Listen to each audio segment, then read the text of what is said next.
খরস্রোতা পদ্মার তীব্র স্রোতে ভাঙনের কবলে পড়েছে মুন্সিগঞ্জের টঙ্গিবাড়ি উপজেলার ঐতিহ্যবাহী দিঘিরপাড় বাজার ও আশপাশের কয়েকটি গ্রাম।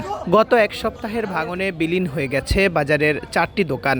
সরিয়ে নেওয়া হয়েছে 7 থেকে 8টি ব্যবসা প্রতিষ্ঠান। বর্তমানে নদীতে ঘূর্ণায়মান স্রোত অব্যাহত থাকায় ভাঙন আতঙ্কে বাজারের কয়েক শতাধিক ব্যবসায়ী।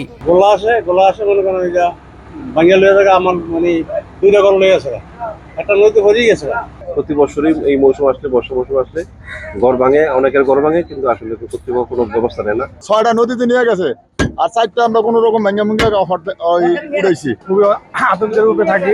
আমাদের দোকানপাটে যেটা এটা ভেঙে গেছে আর সামনে তিনটা ভাঙছে। এমন পরিমাণ স্রোত এই যে ভাঙতে আছে, এক দোকান থেকে কিছু সরানোর ব্যবস্থা নাই। অবস্থা খুবই ভয়াবহ। স্থানীয়রা বলছেন, পদ্মার বাম তীর সংরক্ষণে মুন্সিগঞ্জের লৌহজং থেকে টঙ্গিবাড়ির দিঘিরপাড় পর্যন্ত স্থায়ী বাঁধ নির্মাণে প্রকল্প নেয় সরকার। 2021 সালে কাজ শুরু হলেও 4 বছর পেরিয়ে গেছে, দৃশ্যমান হয়নি বেড়িবাঁধ।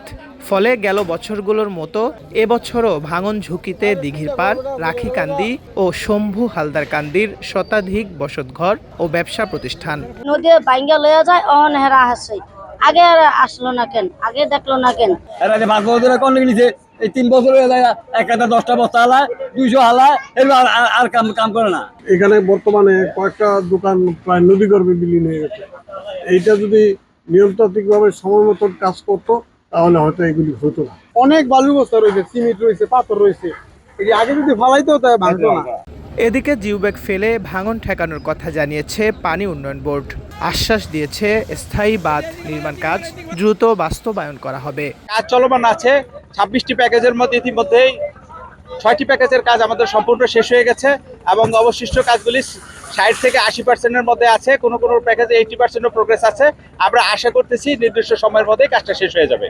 গেল বছরের জুলাইয়ে পদ্মার ভাঙনে একই এলাকার 200 মিটার নদী গর্ভে চলে যায়, যেখানে ছিল কয়েকটি ব্যবসা প্রতিষ্ঠানও। Shihab Ahmed, Star News, Munshiganj.